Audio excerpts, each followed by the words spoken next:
production skills developed throughout this project. I opted to take media studies quite late into my academic year, although I always wanted to take the subject, I just always felt very underqualified. It helped me gradually work on developing my skills. Now I know not only how to make a website, but also how to work digitally, which is quite important as the future is technology. The first step was the pre-production process, which mainly included of the research and analysis. Initially, it was just general research on the history, camera angles, conventions of magazines, but it gave me a better understanding of how all of these play an essential role in the building up of the image of a magazine.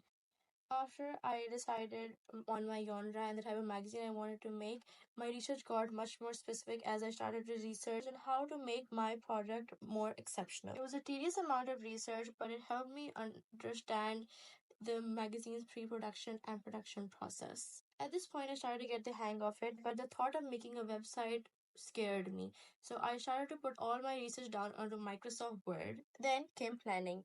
I looked into the idea of what I was going for and how to express it. I started making mood boards on Canva, decided on my color palette and the inspirations. I started applying my research into the process. I learned about so many new applications such as Weebly, SurveyMonkey, Google Surveys, Photoshop, Illustrator, and photo editing apps such as Beautyfix and PGFix. After weeks of consistent use, I was smoothly using all of these applications, including Canva, and I was even using them for my personal use.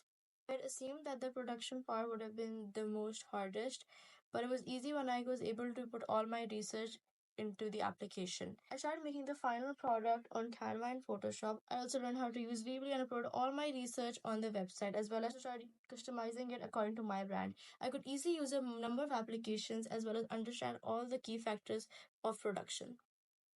In my opinion, the part with the greatest learning curve was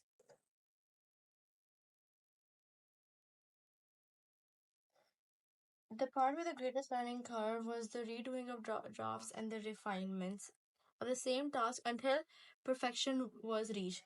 This part highlights your mistakes and your weak areas, and you're able to practice each task multiple times.